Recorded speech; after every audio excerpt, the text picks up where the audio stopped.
Does Tara usually barge into people's lives the way she barged into my life suddenly and this taken over as my mother in some ways? Yeah, she does. Like she selects where she wishes to go. Yeah.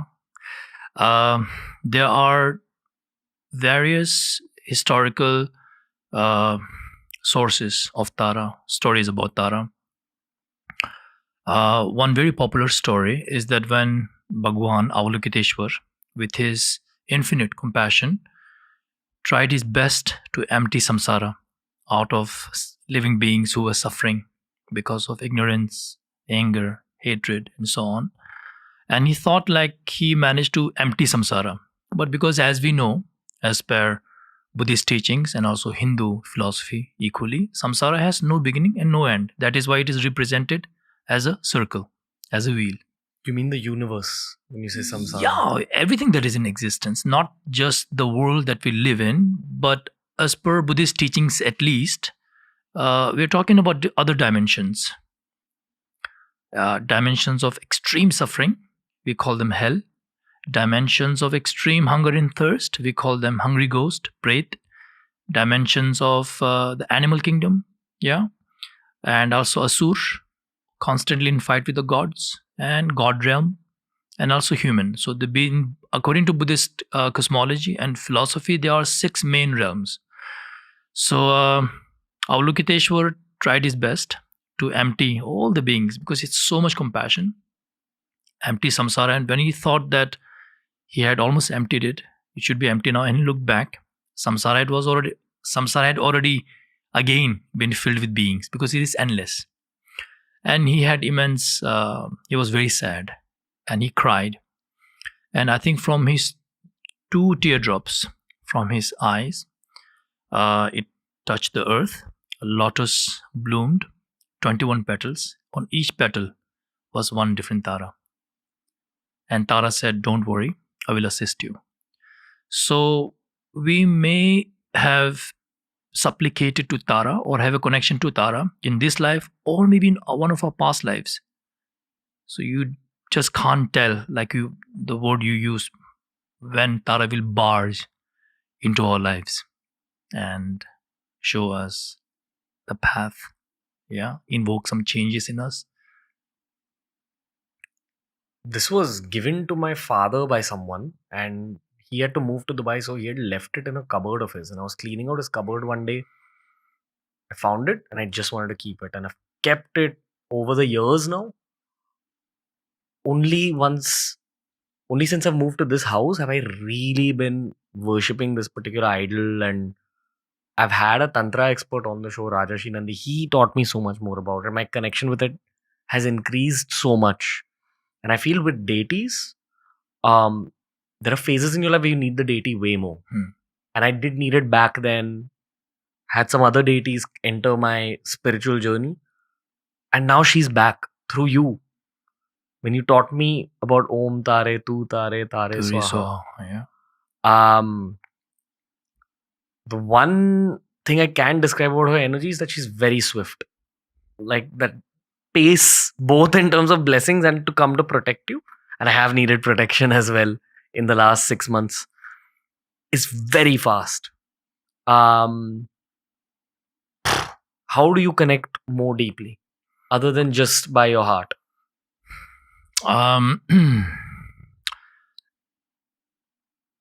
Since I was enthroned and at the age of 8, like we talked about last time, brought to the monastery in Himachal, one thing I've done consistently, always, every day, is at early in the morning, 5 o'clock, 6 o'clock, depends, winter, summer, we would always start the day with Tara practice. It will take maybe like 45 minutes. We call it the 4 mandala offering to Maa Tara. And we will make offerings of mandala. We would do the mandala mudra, which is basically performed like this. The center is Mount Meru. We are offering Mount Meru to Tara. And these 4 points are the 4 continents surrounding Mount Meru and all the subcontinents and all the planets. The palms of your hands represent the great oceans. So basically, with this mudra, you're offering the entire universe, everything in it, everything in existence. So I've been doing this since I was 8. And after some time, when I started to receive teachings from my gurus, one guru told me that your personal deity is Tara. We do have our own personal deities. We worship all deities, all gods and goddesses, bodhisattvas and buddhas. But then there is a personal connection, a spiritual connection to one particular deity. And my guru told me that it was green Tara. And after some time, I really started to, my activities started to explode. Green Tara represents activity, swift, like you said. And my activities started to explode. What does that mean? Like my work, my spiritual work, to go out and meet people. I was like, we talked about last time. I was so self-centered initially and tried to look for happiness in material things and so on. But then afterwards, when I came back to my spirituality, got introduced to Tara and was told that Tara was my personal deity. My spiritual work, meeting with people, traveling, connecting to people also, literally just exploded after the realization. You mean situations and circumstances were thrown in your life because of which you just had to comply? Yeah. And therefore your spiritual word went out to even more people? Yes. And you believe that it was because of Green Tara's blessings? Definitely. Any Tara, Okay. but Green Tara is more associated with activity. Yeah. Like your work. And so it just exploded. And to answer your question, we do a lot of practices. We make a lot of offerings to Tara. We supplicate to Tara. We praise her qualities. Yeah. And also we chant her mantra. Om Tare, Tu Tare, Ture, Swaha. And in the Himalayas, in Ladakh and Tibet also, we have what we call praise to the 21 Taras. It's a beautiful, beautiful prayer. And we chant it all the time. And it's so beautiful. And in a big hall full of, hundreds of people, thousands of people. And to chant it and to supplicate to Tara, creating a mandala of Tara to the side, a big thanka, a big painting of Tara, statue of Tara, having invoked her and brought her here, and having made offerings, and we chant. Chansala dare nyuma pamo tu tara injix pasel ma ture dong jimpe dolma so yige gyolando chansala dolma nyuma pamo chanes ka chelo danda jikte sumgon chishke shalgi gezare jewale nejo chansala dongel dawa gondo kangwa gyane tsek beshal skarmas tontra zosbanam ke rabdo cheve urambarma. So on. I'm getting goosebumps just chanting it. Why are we talking about this? Why is it important for the general masses to know about these things? What does Tara want through this? To benefit us, to protect us, to grant our wishes for this life, for the next life, our spiritual wishes. I think the need of the hour, people are very desperate for protection, spiritual protection. Like right now, if you ask me, are we protected from hunger? Yes, our country is prospering. I think hardly anybody goes hungry these days, thirsty. Nobody is killing each other. Crimes have really come down. People are like more aware, and prosperity is happening everywhere. But what about spirituality? Are we spiritually also protected and safe? So Tara provides not only physical protection, emotional protection, but most importantly, spiritual protection. Okay. Keeps you from doing the wrong things. Yeah, and guides you along the right path, and makes you meet the right people, right circumstances, and it just happens spontaneously. Which is so crucial, right? That's something you completely ignore in your own spiritual path. People play a huge role, and there is a point in your timeline where they'll enter your life. Yeah. Definitely. Like the biggest changes might have happened because of the people I've met who I'm still in touch. You being one of them. Yes. But you were meant to meet me at that point, and we're meant to have this conversation today. Which is why, I don't know, I still want to deep dive a little bit more into this 21 Tara thing. Ji. I really hope the audience is gaining from this conversation in ways that are not even spoken in the form of spoken word. Yes. But what would you want to share about 21 Taras? Like I said, I don't know if I can describe all the 21 Taras. But with Tara, the interesting thing is that she comes in peaceful form, various peaceful forms, and also various wrathful forms. Because our karmas are different. Some are tamed by peaceful means, but some need to be shown the wrathful manifestations. So Tara comes in different forms and different shapes, different colors, different intentions.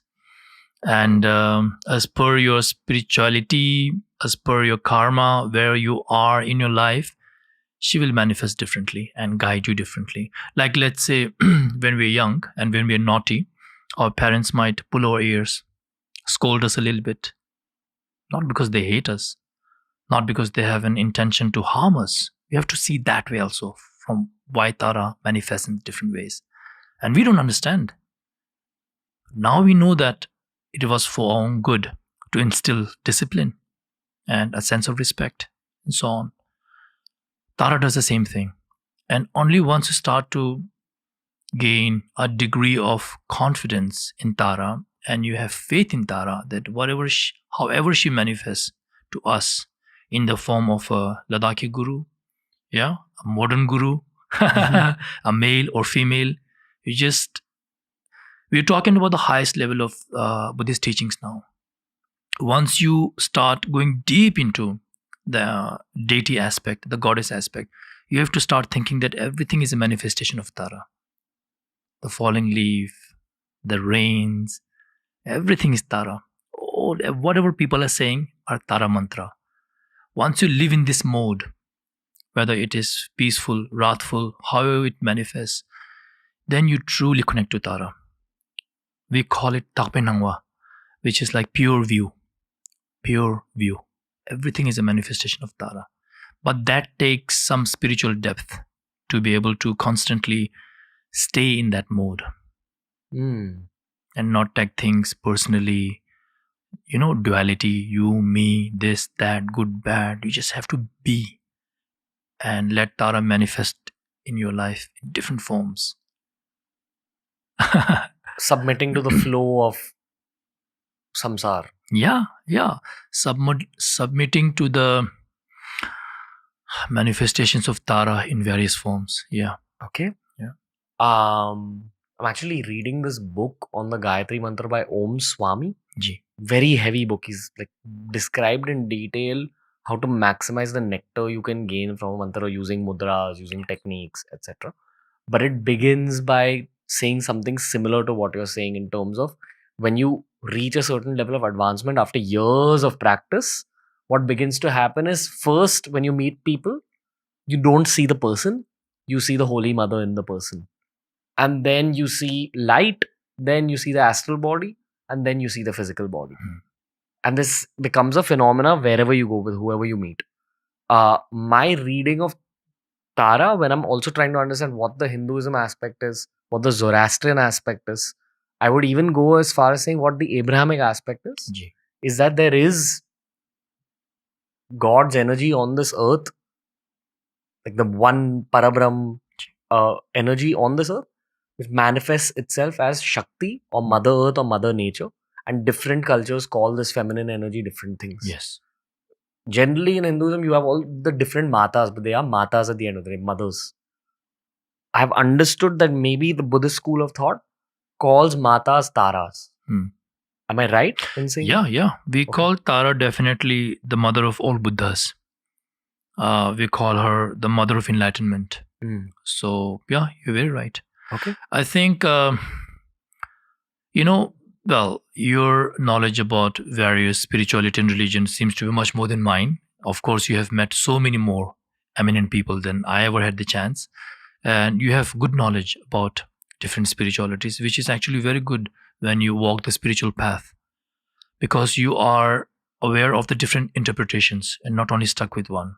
I, however, have only been, mostly introduced Buddhism. So I can speak from a Buddhist perspective. So, phenomena is what it is. Yeah. Sun is the sun, moon is the moon, water is the water, energy is the energy, and so on. I think the interpretation and the way we use names and how we, perceive it and how we explain it to people, I think that differs a little bit. But the actual, object is the same. Yeah, how we talk about it, how we explain it, what words you use as per your own faith, your belief. I think that changes. So yeah, you can say Tara is the mother of all. Tara is the mother of enlightenment. Tara is the mother of all goodness, universal love, whatever you want to call it, God. She is the mother essence of everything. Do you think that there's a father essence? Yeah, I guess so. I don't know who he is. Yeah, it's difficult to pinpoint one. But in the scriptures, it's clearly stated that Tara is the mother of all Buddhas and she is the mother of all enlightened beings.